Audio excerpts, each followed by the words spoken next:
On the new Mercedes C-Class Electric, if you press the Mercedes badge on the front, you can open the front boot. Look, it's quite large. Question is though, is it large enough for a suitcase? Well, let's find out. It appears that it is. The car gets a panoramic glass roof with special digital dimming. So if I press that button there, it dims it out. I can actually give it a motif. And then I can change the colour of little Mercedes stars which are embedded in the roof. So look, I'll have them in blue, or maybe I'll go for green. Nice. The reversing camera is hidden underneath the Mercedes badge, so when you put it in reverse it pops out, and then when you drive away again it disappears. It's clever. But is the rest of the new C-Class Electric just as smart? Well, that's what I'm going to find out, but there's a problem. I'm in Finland at Helsinki Airport, and I only have 4 hours with this car before I've got to be back here for a flight home. Now, I've got to take this car to a special testing centre to learn all about it. I'm going to try and performance test it. I'm going to see how good its range really is, and I'm going to see if this car is really as good as Mercedes claims. I'm Matt Watson, you're watching Car Wow, and we better get moving. The first thing I'm going to do is reset the trip computer. They're done, so that I can get the overall energy consumption of this car during my test drive and work out the estimated real life range of the new C-Class EV. Now, first thing I'm going to do is head to a testing centre. It's about 30 minutes away, where you can try various features of this car. Let's go.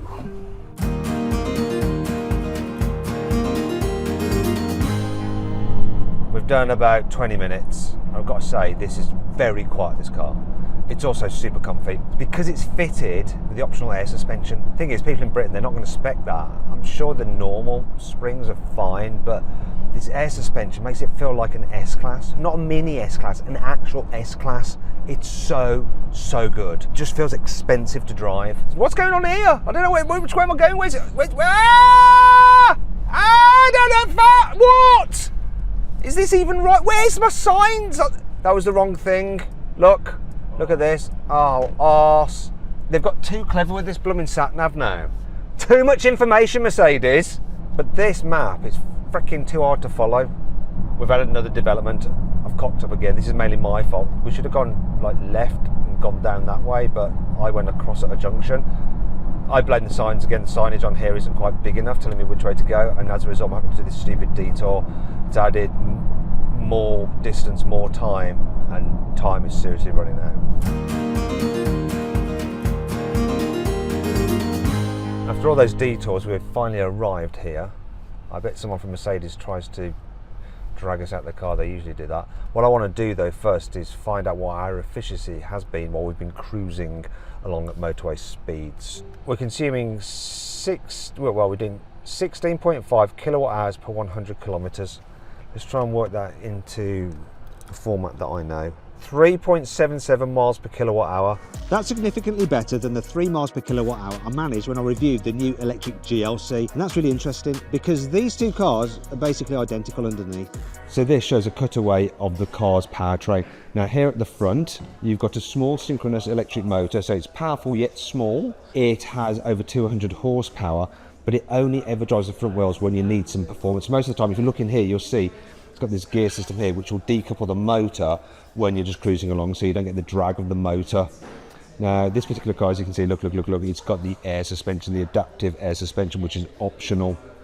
Moving down the side, you'll see the big battery pack, 94 kilowatt hours, and Mercedes have done this thing here where they've separated out like all the control units here from the battery. Now, whenever an electric car fails, it's not usually the battery cells themselves, it's the control units. And it doesn't happen often, but if it does, that's the problem. That's why Mercedes have separated them, so if that goes wrong, it's easier to fix. Now we come to the back, and here we have the main motor, does most of the driving. It's got 400 horsepower, this has. And it's got a 2-speed gearbox. This is the gearbox there, which is good for away from the line acceleration, but also efficient when you're cruising. Now combined, total system output is 489 horsepower. You'll also notice here, if you come around here, look, see this unit? That is the optional rear axle steering. It can turn the rear wheels at 4.5 degrees, and that helps make the car more agile. But we need to find out just how agile it is by driving it quite quickly. I've been very impressed with how this car drives when you're just cruising along on the highway. But Mercedes says that they're very proud of how it actually handles a twisty road. But I'm not convinced, you see, because it's a 2.5-ton car. It can't possibly be that good. And what I'm going to do now is have a rip of it round this little handling circuit. It's about 2 kilometers long. It's as wide as a country road, and it should allow me to test the dynamics of this car safely. Let's do it. So this is Gina. Hello. She's my racing instructor. She's going to lead me out, make sure I don't go astray. But Gina, there's something weird, right? Like normally you have radios to talk from car to car when we're doing this sort of thing. What's going on here? Yeah, we're having a Teams call right now, which I think is the best way to show what this is capable for. So you're going to be giving me directions on my driving. Yes. From the driver's seat, and I'll be able to see you. So important for you now, when we're standing, you can see the camera rolling, you can see what I'm doing while I'm driving. But once we start rolling, this display will be switched off. You will still hear me, but you cannot see me. Oh, okay. I can see the little camera there. If you look here, you can see the camera just in there. So yeah, you can use it for business meetings or just chatting with your mates on video call from car to car. Go on then, let's do this. All right. Hello. Right, welcome to the Teams call. Now you can see me. Hello. Hello. All right. So do you want to know what car Gina actually owns herself? Just you know, it's always interesting. I found out earlier. She's got a Golf GTI, VW Golf GTI, not Mercedes. Just saying. Do you want to keep it? Okay, here we go. It's quite hard to catch Gina. She's going a bit quickly.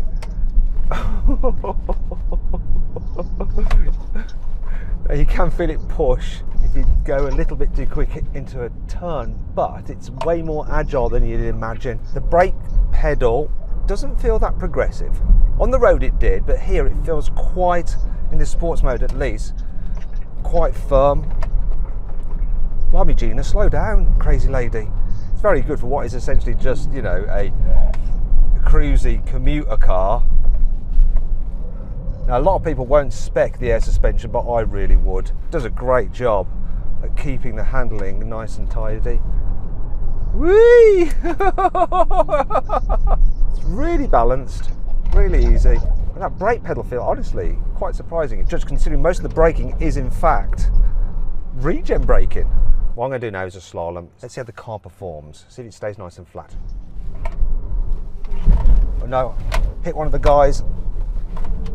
Does stay flat and it's quite responsive. That rear axle steering, you can feel it just turning the car in. So what I'm going to do now, I've had a thrash round here and been impressed with the car. I wouldn't say it's particularly good fun and playful, but it's very, very capable, secure, confidence inspiring and quite quick. Now though, I'm going to flip into comfort mode and just see what it's like when you're just cruising about, like most people will when they're driving this kind of car.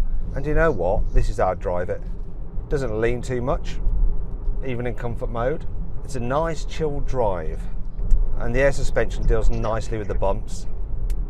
Yeah, just floaty, floaty, nicey nice. That's technical journalism lingo, by the way.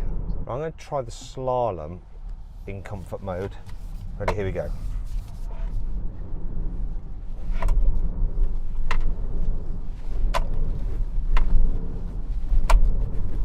Yeah, you do notice the difference quite markedly between sport and comfort, but I was driving quite quickly there. You're not going to be doing that on a road. Most of the time, comfort is going to do the job, and it's better to have that added waft in the car because it just feels like more luxurious and more Mercedes. But if you want to be a bit more sporty, it will do that. But I just don't think it has like that full element of sportiness that you might have from some other cars. You know, it's still a safe, well-balanced EV. Let me just try the turning circle. So this rear axle steering means that the car turns in about 11.2 meters, which is a whole meter less than if you don't have rear axle steering. It's very maneuverable.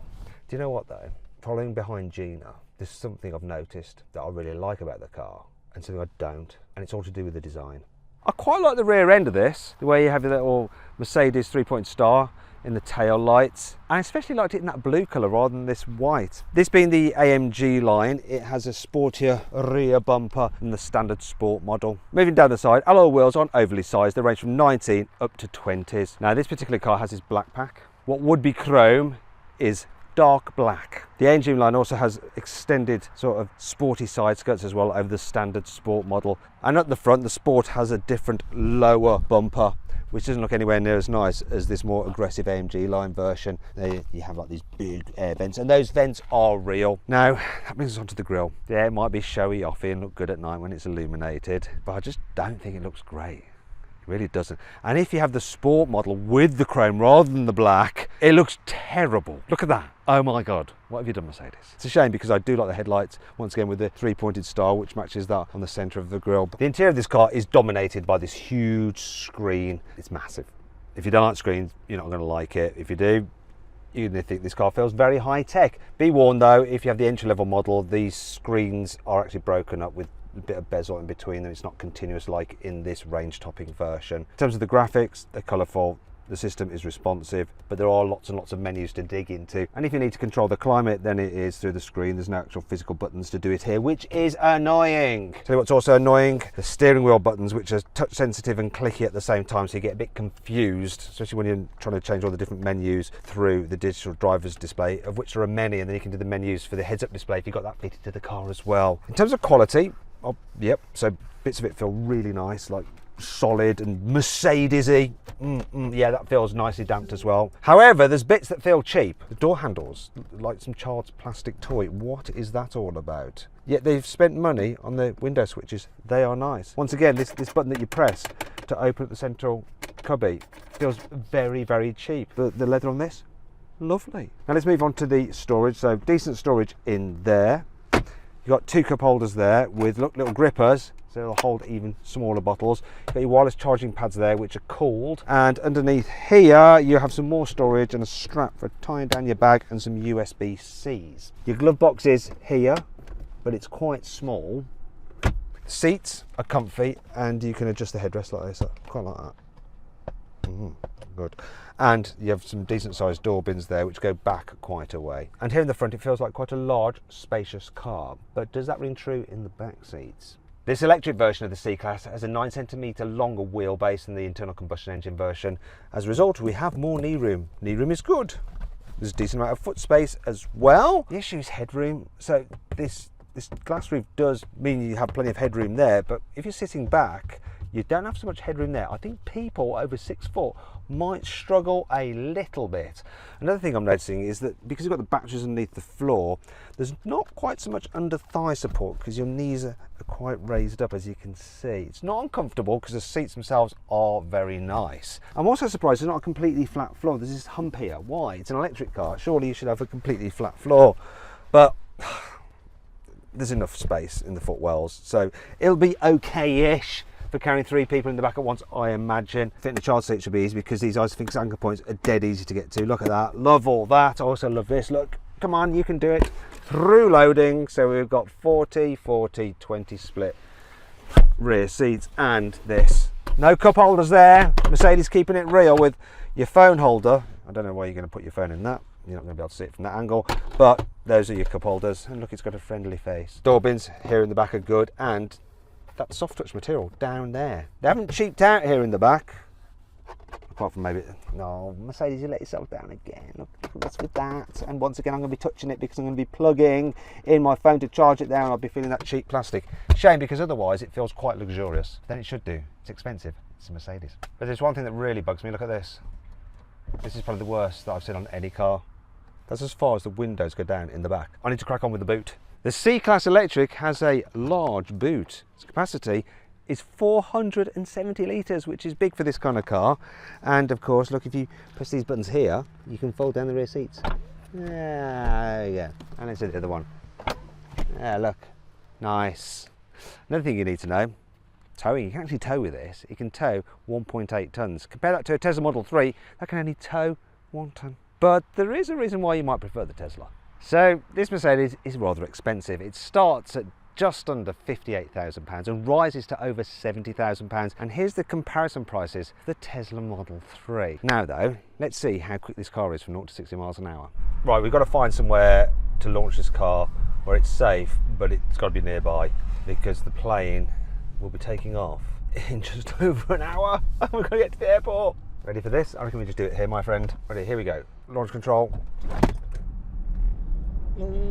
It's pulling. What did it read? 387. 0.87 seconds and it fell dead. Wow. Actually, when you floor it, the pickup's pretty brutal. Yeah, it's fast. There is another performance stat you need to know about this car, and it's its charging. If you can find a charger quick enough, it will charge at over 300 kilowatts. That means you can have 200 miles of claimed range in just 10 minutes. But that's not the only way to recharge this car. It's also supposed to use intelligent regen braking to automatically recover energy by slowing you down before you actually need to brake. But for some reason, it didn't seem to be working. If you're coming to a car in front or supposedly to a junction, it should apply regen braking to slow you down. I was rattling up that hill there at quite a lick, thinking it was going to engage, and it just didn't. And I do have it. Look, it says auto. Look, D auto, auto, auto, auto. It should be doing it. It just didn't at all. Like at this junction, look, if I lift off, Connie, you're gonna look. We're just gonna go straight across. I was fast running out of time before my flight was due to leave, but I had to get to the bottom of this, so I dashed back to the testing centre to ask some Mercedes engineers what the heck was going on. When I was driving the car in auto, the auto regen, if I get too close to a car in front, it slows me down automatically. Exactly. I was expecting it to do it for junctions. I'm not so sure. I think we should cross-check it. We've got some more Germans involved. Marcus from Mercedes explained that the system uses satellite navigation data to automatically regen brake before tight corners and at roundabouts, and it uses the cameras to slow down if there's traffic ahead. But it's actually up to you to brake before turning off a main road onto a side road. It was lucky I had an engineer here to help explain this to me. But what if I've been left on my own? Well, thanks to the voice assistant, you're never really alone in a Mercedes, are you? Hey Mercedes. Yes? I want the car to be able to do the thing where it does that automatic regen braking when I'm reaching a junction, so that when I reach a junction it seems like you're pondering something intriguing. Would you like to share more about what you're thinking? As fun as that sounds, I really had to get a move on if I stood any chance of getting on my flight. But at least the drive back to the airport gave me a chance to test what Marcus had said. Oh look. So because I'm entering a 50, it's applying auto regen braking to slow me down to the speed limit. I think we might have doubted the Germans too soon. Now it's up to 80 again. That was a weird speed limit drop. That's obviously the drop for the police, so they can just lie there waiting for unsuspecting motorists to come past, and they have a nice little window to nick people for speeding. There's one, look. Hi. We're okay. Now personally, I don't mind the look of this screen, but I do find it quite distracting, especially if you've got the passenger screen on, which my cameraman has. Look, you can see him there. There's Miguel. The driver monitoring system should see if I'm looking at that screen and getting distracted, and then it shuts down. It does, but it's able to tell if I'm looking across at the side mirror, and then it won't turn it off. So I'm looking at the side mirror, and it hasn't turned it off. Right, the car is slowing. Look at this now. I'm going to be turning right in 400 meters. Is the car going to slow? It does seem to be, is it? I can't tell. It knows I'm turning right. It's not slowing. This didn't slow. Right, brilliant. Marcus! Let's see if it slows for a junction. Oh, he's doing it for this junction. Look. It's got the sign and it's slowing. You can feel it, can't you, Miguel? Yeah. It did the job. Now, which way am I bloody going? This is all upside down. Look, what's going on with the sat nav? Panic. Wait, to your right. Oh, I've got big arrows on my head to display. So Marcus was not lying. I apologise, Marcus, for being an absolute tool bag. Should never have doubted Mercedes. Shame on me. A few moments later. Plane is going to take off very soon. We need to wrap this up really quickly. Oh, we're going to be late. Right, turn this off. Right, no, I don't want to turn it off because I need to do the range check. Come on. So 16.8 kilowatt hours per 100 kilometre. That's where we've ended up. 3.7 miles per kilowatt hour.